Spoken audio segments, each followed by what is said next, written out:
सुप्रभात प्यारे बच्चों। डीएवी पुलिस पब्लिक स्कूल की हिंदी कक्षा में आप सभी का हार्दिक अभिनंदन है। आज हम पाठ्य पुस्तक आरोह भाग 2 पाठ 3 कुंवर नारायण द्वारा रचित कविता के बहाने कविता का अध्ययन करेंगे।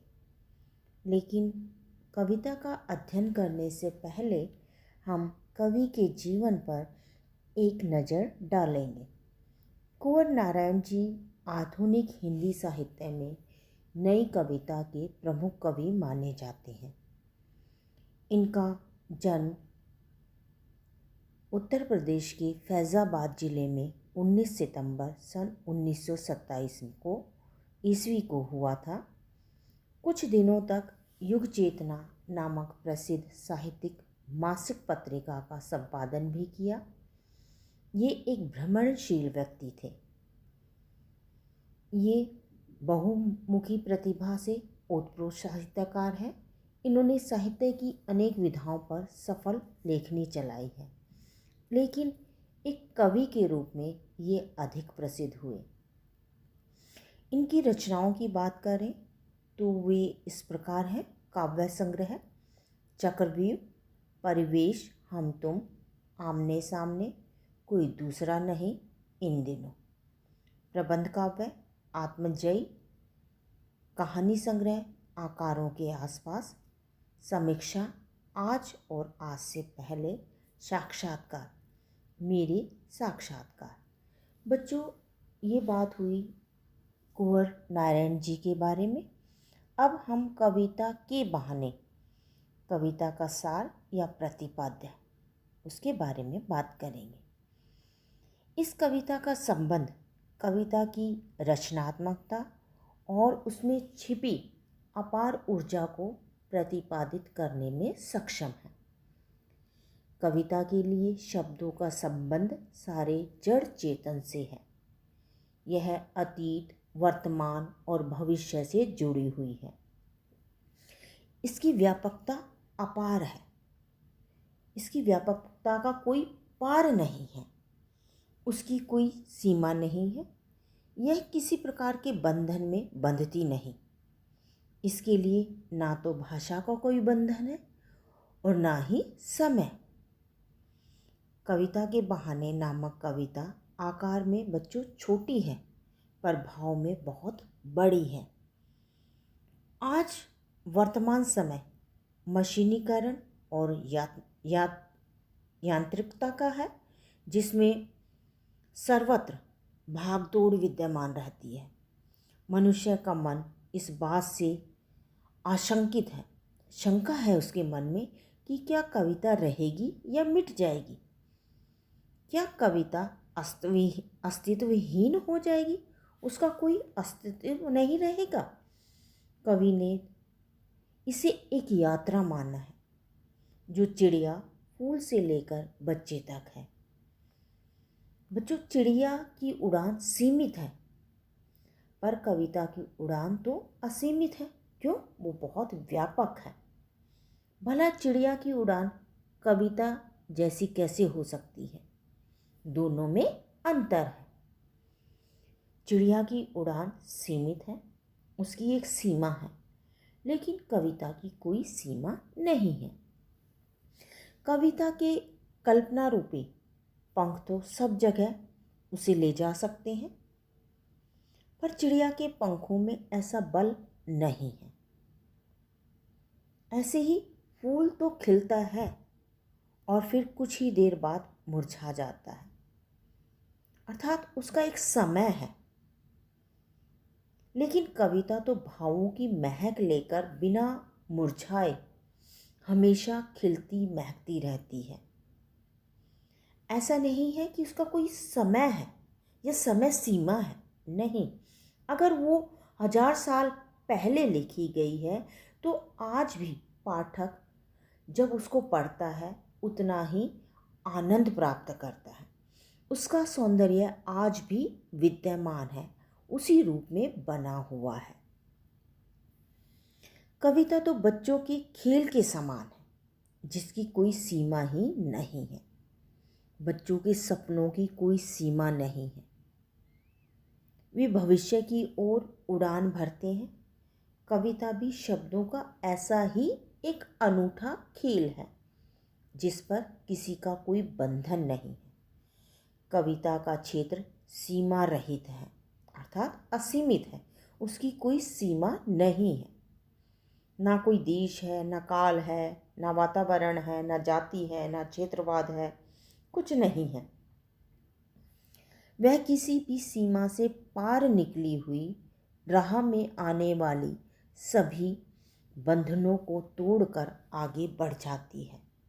बच्चा अपनी निश्चल क्रीड़ाओं के द्वारा सभी को भावात्मक रूप से एक कर देता है। कवि ने कविता और बच्चे को समानांतर रखा है क्योंकि इन दोनों के माध्यम से ही अतीत, वर्तमान और भविष्य आपस में जुड़ते हैं। बच्चे भी खेलते समय किसी की परवाह नहीं करते और कवि भी हर प्रकार के अच्छे बुरे भावों को कविता के माध्यम से व्यक्त कर देते हैं। बच्चों, अब हम कविता की एक एक पंक्ति का भावार्थ ग्रहण करेंगे। कविता एक उड़ान है चिड़िया के बहाने। कविता की उड़ान भला चिड़िया क्या जाने, बाहर भीतर इस घर उस घर, कविता के पंख लगा उड़ने के माने, चिड़िया क्या जाने। बच्चों, इन पंक्तियों में कवि ने कविता को मन की उड़ान स्वीकार किया है। कोई चिड़िया भी उड़ती है और कविता भी अपने कल्पना रूपी पंखों के सहारे उड़ती है, पर चिड़िया और कविता की उड़ान एक समान नहीं है। इन दोनों में बहुत बड़ा अंतर है। कविता एक उड़ान है चिड़िया के बहाने। अब कवि का कथन है कि चिड़िया की उड़ान के समान कविता की भी अपनी एक उड़ान होती है, किंतु बच्चों, चिड़िया की उड़ान तो सीमित है पर कविता की उड़ान असीमित है। अर्थात कविता एक बार लिखी जाती है और अनंत काल तक इसी प्रकार सर्वत्र अपनी उड़ान भरती रहती है। अर्थात एक बार लिखी जाने के बाद वह सदा सदा के लिए पढ़ी जाती है। उदाहरण के तौर पर अगर हम रामचरितमानस को ले, वो 400 साल पहले लिखी गई थी, लेकिन आज भी रामचरितमानस का वही महत्व है, उसका सौंदर्य कम नहीं हुआ है।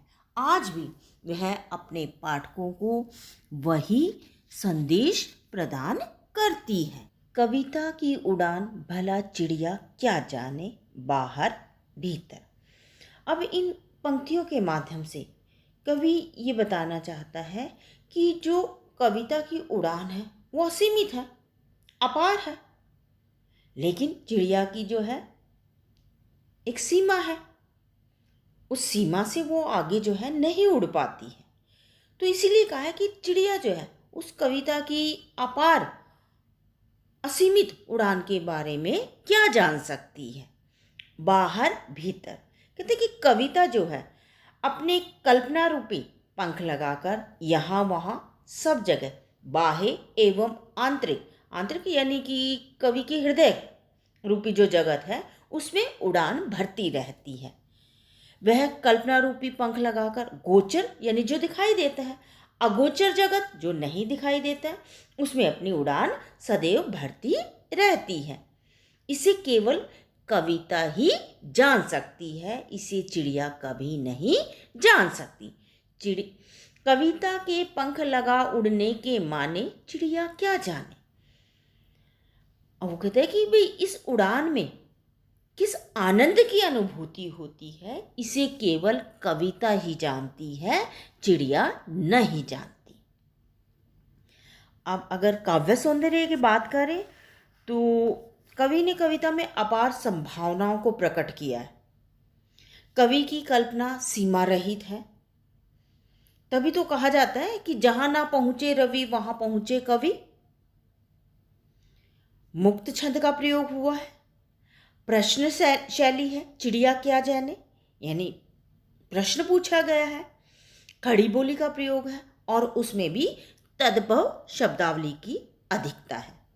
प्रसाद गुण है, शांत रस है और अनुप्रास और प्रश्न अलंकार का सहज प्रयोग किया गया है। आगे की पंक्तियां देखिए। कविता एक खिलना है फूलों के बहाने, कविता का खिलना भला फूल क्या जाने, बाहर भीतर इस घर उस घर, बिना मुरझाए महकने के माने, फूल क्या जाने।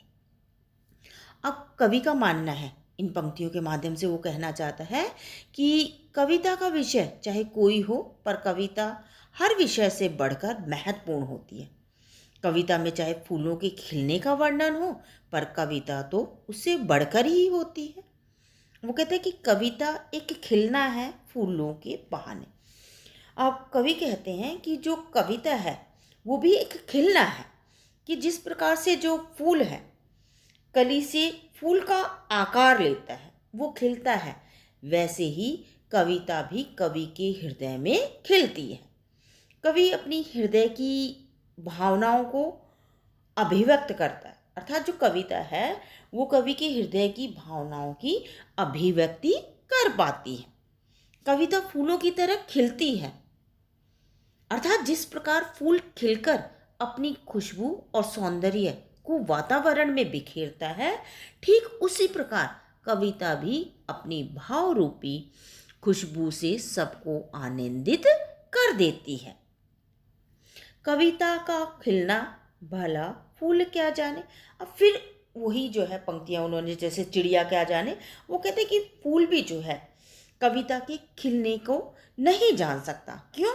क्योंकि जो फूल है उसकी एक सीमा है, समय सीमा है, कि कुछ फूल जो है सूर्य उदय होने पर खिलते हैं और महकते हैं और सूर्य अस्त होने पर बिखर जाते हैं। जैसे आप लगा लीजिए, सूरजमुखी सुबह जब सूर्य निकलता है तो वो खिल जाता है, शाम को जब अस्त होता है तो वो जो है बंद हो जाता है, मुरझाता है। ऐसे ही कुछ और फूल हैं, वो दिन भर खिले रहते हैं और जब संध्या होती है तो वो टूट कर जो है बिखर जाते हैं 1-2 दिन में। तो ये उनकी एक सीमा है, यह केवल सीमित समय के लिए खिलता है। पर कविता एक बार बनकर खिलकर अनंत काल तक खिलती महकती रहती है। अर्थात कविता जो है कालजयी है, वह अपनी भाव संवेदनाओं से पाठकों को रस प्रदान करती रहती है। कविता अपनी महक से सब जगह खुशबू बिखेरती है, बाहर भीतर इस घर उस घर। कहते कि जो कविता है वो जो है हर जगह जो है अपनी खुशबू बिखेरती है। सिर्फ फूल तो जो क्या है कि जिस तरफ हवा की दिशा होती है, रुख होती है, तो हवा जहाँ जहाँ जो है बहेगी वहीं पर जो है वातावरण जो है खुशनुमा हो जाएगा, खुशबू फैल जाएगी, महक फैल जाएगी। लेकिन ऐसा नहीं है कविता के लिए। कविता तो जो है चारों तरफ ही जो है अपने सौंदर्य को बिखेर देती है, अपनी खुशबू को हर जगह बिखेर देती है, बिना मुरझाए महकने के माने। वो कहते कि वह सदैव बिना मुरझाए अपना सौंदर्य एवं खुशबू बिखेरती है। क्यों? क्योंकि वो मुरझाती नहीं है, वो हमेशा यानी अनंत काल तक जो है खिली रहती है, चाहे उसको कितने भी साल क्यों ना हो जाए। जैसे जो पहले, मैं आपको एक गीता का उदाहरण दे देती हूँ कि जो गीता है कितने सालों पहले लिखी गई, लेकिन आज भी उसका सौंदर्य, उसका महत्व वैसे का वैसा बना हुआ है, यानी उसकी खुशबू या सौंदर्य में कोई अंतर नहीं आया है। आज भी जो है वो अपने पाठकों में जो है वही रस, वही खुशबू, वही भाव जो है उनको देती है, प्रदान करती है। फूल क्या जाने, कहते इस प्रकार बिना मुरझाए अनंत काल तक महकने का अर्थ यही होता है। और इस अर्थ को केवल कविता ही जान पाती है, फूल नहीं। क्यों? क्योंकि फूल जो है उसका एक निश्चित समय है, जब वो खिलता है तो उसकी परिणति होती है कि जो है कुछ समय बाद जो है ये मुरझा जाएगा या जो है बिखर जाएगा। लेकिन कविता ऐसी नहीं है। कविता जो है अनंत काल तक जो है महकती रहती है, अपनी खुशबू जो है बिखेरती रहती है, अपना सौंदर्य बरकरार रखती है। अब इन काव्य पंक्तियों की अगर काव्य सौंदर्य की बात की जाए तो शांत रस है, मुक्त छंद का प्रयोग हुआ है, अनुप्रास और प्रश्न अलंकार है। फूल क्या जाने, इसमें प्रश्न अलंकार है, साथ ही साथ जो है प्रश्न शैली है, और वो प्रश्न शैली जो है वो एक नाटकीयता का रूप जो है धारण किए हुए है। और खड़ी बोली में जो है तद्भव शब्दावली की अधिकता है। आगे की पंक्तियां देखिए। कविता एक खेल है बच्चों के बहाने, बाहर भीतर यह घर वह घर, सब घर एक कर देने के माने, बच्चा ही जाने। अब कविता की रचना कवि के हृदय की कोमल पुकार होती है और वह अपने में एक नया संसार होता है। वह छोटे बच्चे के खेल की तरह होती है जो किसी बंधन में बंधी हुई नहीं है। उसका संबंध तो सबसे होता है, हर काल से होता है, हर स्थान से होता है। ये कवि इन पंक्तियों में कहना चाहता है। तो कवि कहता है कविता एक खेल है बच्चों के बहाने। अब जो है यहाँ कवि जो है बताता है कि कविता बच्चों के खेल की तरह है। कविता भी शब्दों का खेल है। बच्चे अपने खेल में मग्न हो, बाहर भीतर आते जाते रहते हैं, किसी चीज़ की कोई परवाह नहीं करते, और वे हर घर में जो है हर जगह जो है अपने खेलने का स्थान ढूंढ लेते हैं। बाहर भीतर कहते चाहे वो बाहर हो, चाहे अपने घर में हो, चाहे बाहर किसी दूसरे के घर में हो, उनके मन में कोई भेदभाव नहीं है, ना जातिगत ना वर्णगत। इस तरह की भावनाएं जो हैं उनके मन में नहीं होती। वो जब खेलते हैं तो इन भावनाओं को जो है वो स्थान नहीं देते, बल्कि अपने उस स्थान पर जो है खेल में रम जाते हैं। यह घर वह घर, कहते हैं कि इसमें जातिवाद नहीं होता है कि वो खेलते तो वो ये नहीं सोचते कि मैं हिंदू हूँ तो मुझे मुसलमान के घर में नहीं खेलना, नहीं, वो उस भेदभाव को मिटा देते हैं। उसी प्रकार जो है कविता भी जो है वो जाति भेदभाव या जो है क्षेत्रवाद इन चीज़ों के दायरे में नहीं आती है। वो भी जो है सारे वातावरण को जो है आनंदित कर देती है। जिस तरह से बच्चा जो है अपनी मनमोहक क्रीड़ाओं एवं लीलाओं से सर्वत्र सब जगह जो है आनंद ही आनंद जो है उत्पन्न कर देता है, जिसे पूरा वातावरण आनंदित एवं मनमोहक हो उठता है। अपनी क्रीड़ाओं से जो है सब घर एक बना देता है। इसका क्या अर्थ है कि इसे केवल बच्चा ही जान सकता है। सब घर एक कर देने के माने बच्चा ही जान। कहते कि जो बच्चा है वो जाति भेदभाव नहीं जानता है, अपना घर पराया घर कुछ भी नहीं जानता है, इसलिए जो है कविता इसे कभी नहीं जान सकती। अब वो कहते कि कविता जो है वो इस बच्चे के जो है अपनेपन को नहीं जान पाती है, लेकिन जो है कवि का तो ये मानना है कि कविता भी जो है इस तरह का भेदभाव नहीं करती। बच्चों के लिए संपूर्ण धरती ही एक घर के समान है। कविता को बच्चों के खेल के माध्यम से हम समझ सकते हैं। जन जन के हृदय की भावनाओं को जो है कविता ने अपने साथ जो है समेटे हुए हैं। वो पाठकों में अंतर नहीं करती है। कविता मात्र जो है मानव के लिए होती है, कविता सबके लिए होती है। देश काल की सीमा में वह नहीं बंधती है, वह उसे पार कर जाती है। और काव्य सौंदर्य की बात करें तो इसमें प्रसाद गुण है, खड़ी बोली का प्रयोग हुआ है, अनुप्रास अलंकार का प्रयोग है, मुक्त छंद का प्रयोग हुआ है, शांत रस है। और बच्चों, आशा करती हूँ कि इस वीडियो के माध्यम से आपको ये छोटी सी कविता, लेकिन जिसमें भाव बहुत बड़े हैं, भली भांति आपको समझ में आ गई होगी। धन्यवाद।